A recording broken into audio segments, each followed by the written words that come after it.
And that method works beautifully, and to the point where even Epic, because like I mentioned, these guys are usually using techniques like what we can see even from the free props they give you. They're using techniques from actual game development.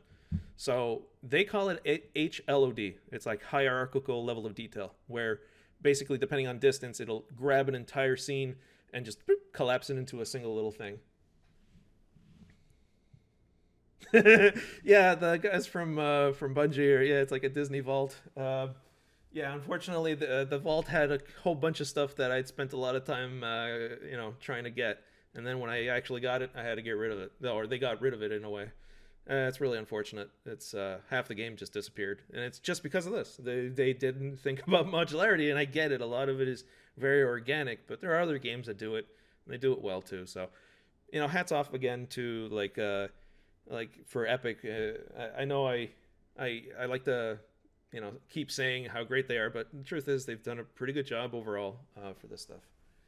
I just wish they were better about the Mega Grant.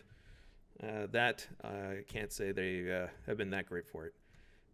All right, so what you do is you take these pieces. So let's start creating a room. Let's see, a wall. So let's pop that over here. Let's rotate it with the snaps, and then just spend. I'm pressing F to focus on objects, and you should be able to just snap them together. This is not the greatest snapping system in the world. They're just using the grid on the floor, and it's okay. Like the guys from Assassin's Creed were always using these things that would have actual snap points for pieces, so they all snap together correctly. Because there's always the question of the border itself. Because is the border considered will it be on the inside or the outside? It's like there's many ways you can put things together, and then things don't snap together correctly. You always have these little gaps and stuff like that if you're not careful. So you need to predetermine how you're going to be putting these things together. So I'm just gonna move this over here. Actually, no. If our starting point is over here. Let's see here. I'm going to move this guy a little bit more over here. And this is our starting point. I'm just going to move this here. And I'm going to start with a basic shape. It's we're trying to make a cafe, right? The game's about a cafe. So I'm just kind of that's the nice thing about having pieces like this. You can kind of like just experiment and try things out. It's important to experiment and have a good iteration time. If not, you can get in trouble. So I'm just going to grab these guys. I'm going to press Alt and drag, and it should duplicate them. I don't want this guy here because he's got the door. I don't need a door in the back. What I might want is a window. So I'm going to grab a window. And the nice thing about Unreal is that this object's here, but you've got, remember the details. This tells you where it's located, what's the rotation, the scale, and so on. And then you have materials and even the mesh that it's referring to, right? So I can actually just say this one here. I'll use this little arrow, boop, and now it's replaced that piece with just the window. And I can do that for these guys too. Like I can just put windows here. I think I might do the same thing here. I'm not going to go too crazy with windows right now because we still don't know what the interior is like. So there's going to be some of these rooms that are probably not going to work. So yeah. So I'm just going to continue with the 4x4 walls. Let's see. We got this one. So here's where we start to get into kind of a weird thing. We have to make a decision. So I'm going to make it so that the border of this is basically on the ones that go north and south. So I'm just going to duplicate this. And then one more time. Again, I'm pressing Alt. Okay, so now we can fix this one over here.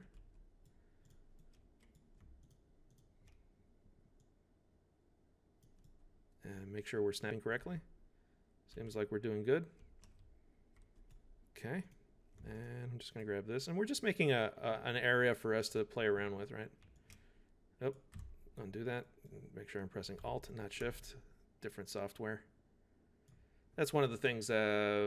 If you're a content creator, sorry, the term content creator does usually when you're dealing with the game development, content creator doesn't actually mean making videos.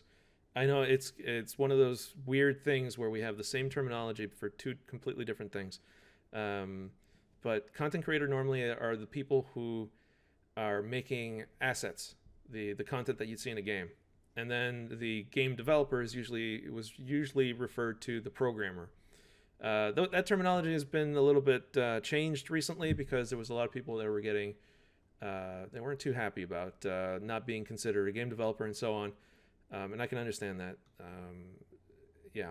So we need to start redefining things, especially now that we have like content creator. That kind of it's kind of a pain, but it's been for years that we've been calling people who make assets content creators. So maybe it's time we change that one too. All right, so I'm going to press Control Shift semicolon to bake the lights, and we're just going to get a feel for it. I've had this discussion, especially with Michelle, Mendel's mom, in the chat many times about the difference between the feelings, knowing when to use feelings and when to use your head. So, for example, like right now, I'm going to press play, and I'm going to go in here with my controller that's turned off because I was chatting a little too much. There we go. And when I walk in now, you could say that the process that I'm doing right now, this is what we would consider level design. And right now, I'm thinking about how I feel when I walk into this room. Is it stuffy? What do I see?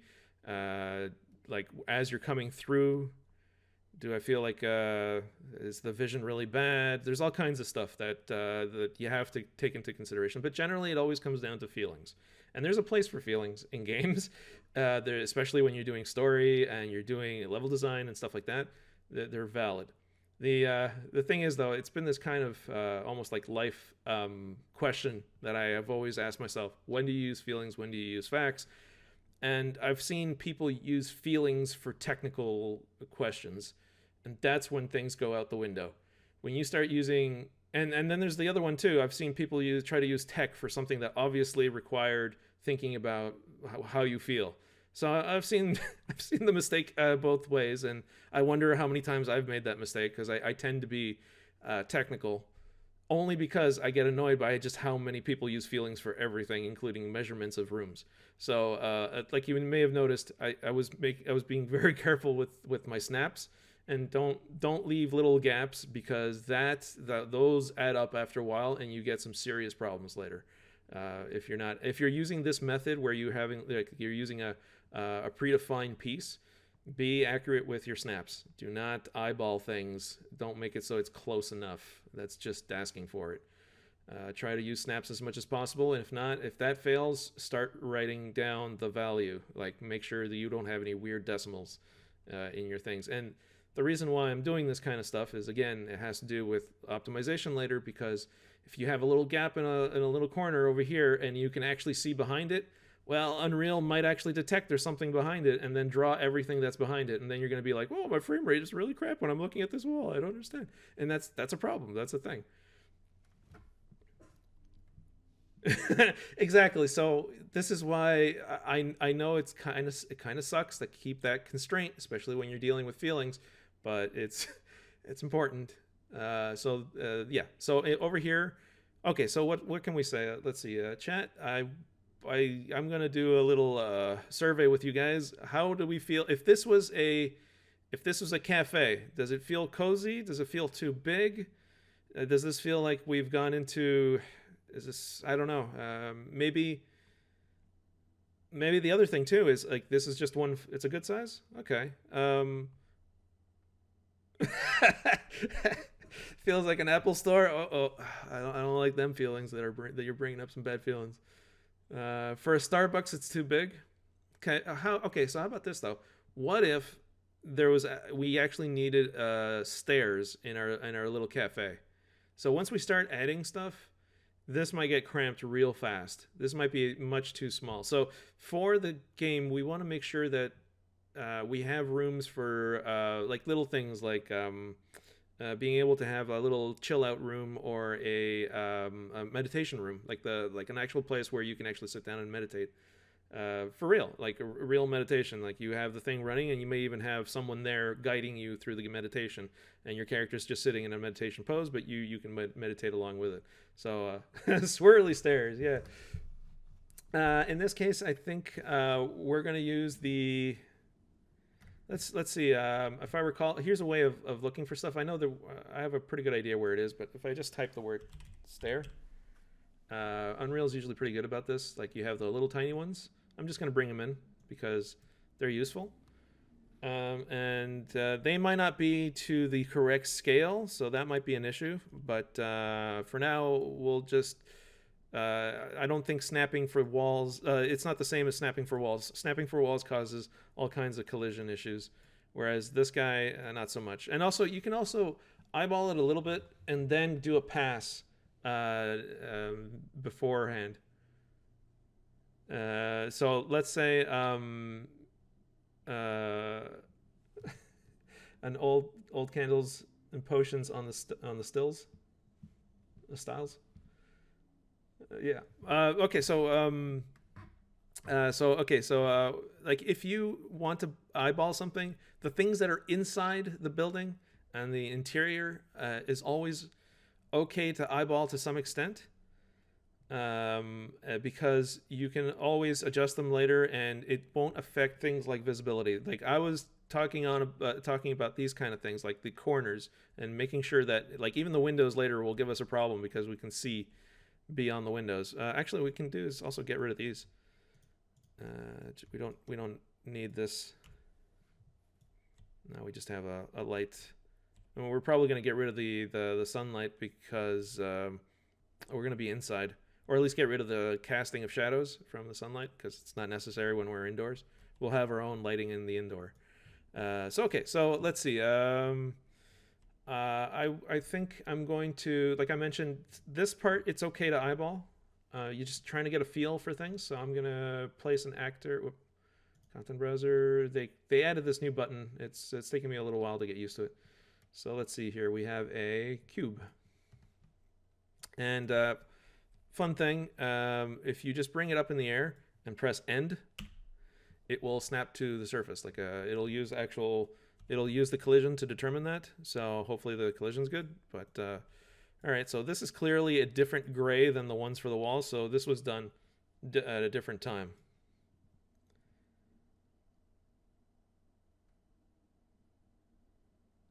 Exterior sky. Okay, the question is being asked. Would it be best to have an exterior skybox with the snapping or another way to limit entity loading?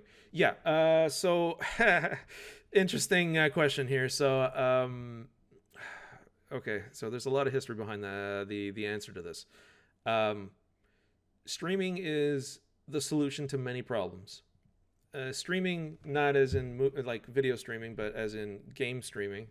And there's a whole section in Unreal that has to do with streaming, and there's been a lot of discussions on this because it is one of the biggest dialogues to have with especially your level designers. So fun story. This stage, we call it gray boxing because, well, everything's pretty much gray usually, and sometimes you have a little splash of color to for some cognitive, like you don't want to see everything gray. Sometimes you need to have some sort of anchor to reality so you understand what the scale is. Like sometimes you need to tile the floor correctly. Anyways, when it comes to the skybox in this case, we're not going to be seeing it much except for when we're at the windows, right? But we have to consider the idea that we might actually be outside. And maybe this is one building of many that we might be able to make. So I don't want to close the door on what's going on with the skybox. So right now the skybox that we have, it's not the most optimal skybox, and I'd probably change the time of day and give it a little bit of a tint of color to middle of the day is not the coziest moment to go into a coffee shop. Although I might have time of day in the game. I think that might be interesting based on your actual time of the day.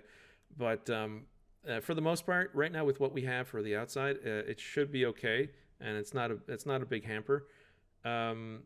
But what you see at any given time, based on where you are, it has to do with streaming. So right now, we're not thinking about streaming because we're just creating the first area. But eventually, like I mentioned before, like the HLODs and all that stuff will help us with that kind of stuff to be able to. Sorry about that. To be able to um, put everything into one object later and make an entire area kind of be optimized so that we can walk to the next area, and then that next area will be as detailed as what we're doing now. So generally, streaming is great for two reasons. One, memory. Like if you're in an area and that's loaded, and then you have a cheap thing that's loaded in the background to represent another thing that you don't notice is actually not. It's what we call an imposter, and it's not heavy, and you don't have it in memory. Then that's awesome, right? But then also for rendering, that's kind of the bottleneck these days. Memory is not so much a big problem anymore. So for entity loading, so there is another way of doing visibilities. You can also do it so that I'm just trying to explain this as best I can. So when you're doing streaming, there are multiple ways of doing it. There's what we call portals and visibility cubes, and then there's predefined. So if I zoom out here, you're going to notice that there are these volumes. And in this case, it's the light mass importance. That's for when we're baking our lights. And this is the post-process. But you could actually have another volume that is when I'm in this area, everything that's in here is into individual pieces. And it's basically, it has nothing to do with like your vision, like your line of sight. It has to do with your position, where you're actually located. And then what it does is it says, okay, I'm inside the box, and everything inside the box has to be loaded and visible. And if I'm outside the box, now I can make it go, I can turn it into that imposter, which is like that low res mesh that kind of looks like it, but is super cheap.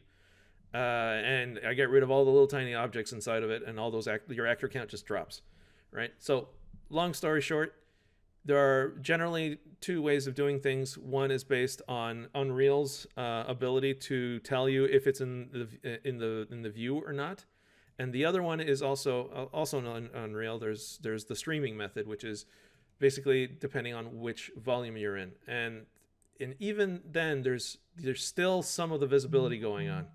The visibility is great too because it combines with the streaming. So if an object, let's say I'm standing over here and I'm looking at this wall, you can have the streaming get rid of everything that's in the back, regardless if there's a gap or not, and that's great. But then there's the actual polygons that are inside the cube, right? And the actors that are inside that cube or that volume. So that's where you're looking makes a difference. So if I'm looking over here, all of a sudden Unreal says all these spheres are in my view, I have to draw them, regardless of what the streaming is telling you, because you're inside the volume for streaming. Hopefully that makes sense. But basically, you can Unreal is pretty smart about this and combines multiple techniques to try to simplify what it's drawing as much as possible.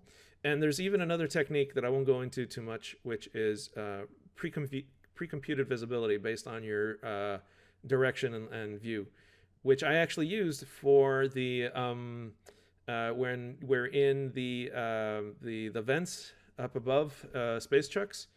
When we're up there as a cat, all of those pipes, because I snapped them together really well, I was able to use the pre-computed visibilities, and basically the other pipes, all the hundreds of other pipes that were all over the place, weren't drawn, and it knew they were there. And because they were all part of the same kind of like what we call a set of objects, or a palette, they were all loaded anyways. So point of view memory, it didn't cost more to have all those things in the background, just not visible, and it wasn't costing for rendering because the pre-computed calculation and the snapping was good, and it got rid of everything. So it was actually quite optimal.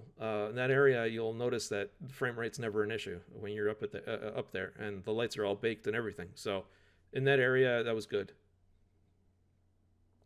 The reflections are based on something else. So reflections, for example, so in Unreal, like they changed the look of it, but basically it's always a little sphere. uh, think of it like an eyeball that looks in every direction and takes a picture for an area. So basically, right now that's actually pretty bad. So if we had something reflective, because it's the only one there, this is a reflection capture. So basically, it takes a picture from its point in every direction and creates like a cube map for that point. And then as you walk by these little spheres that you have, whenever you see a reflection on the object, like for example, our character is very reflective when we're on the Jelly Shore in our mule, in our suit. The suit is very space agey. I wanted to make it feel like it's from the future, so it's very reflective. And in fact, everything's very shiny because that's what we thought the future was going to be like in the 80s, right? And we're retro-futuristic, so that was key to the design. So everything was so reflective, but it was just these little spheres that were capturing and then baking the image in. And any changes, like dynamic objects, were then kind of like the shadows. It combines the two together, and it's very optimal, frankly. And a lot of people thought that Spaceboat was actually RTX rendering and ray tracing. I turned off all of that because I knew that ray tracing was not something that everybody could be able to do, or it was just too much. So I got rid of that, and I just used these good techniques, which are using reflection spheres and capture spheres, and then using Unreal's good technique for reflections. Their PBR, which stands for physically based rendering, the metallic and the roughness is core to all these reflections. So they did a beautiful job. It was really good. Ray tracing is not witchcraft. It's just a lot of computational, basically RTX. The best way I can describe video cards in general is video cards are the difference between a video card and a CPU is that a CPU it can calculate all kinds of things. It's a generalized processor. It can whatever you give it, it will figure it out, right? So it's a generalized processor. Whereas video cards are very specialized.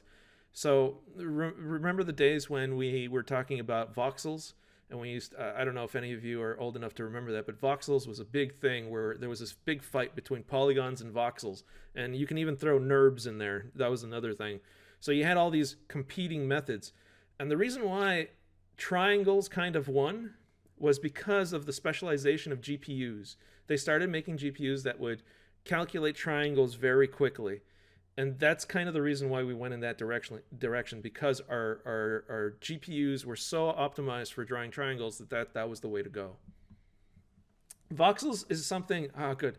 Yeah, I'm glad somebody remembers this.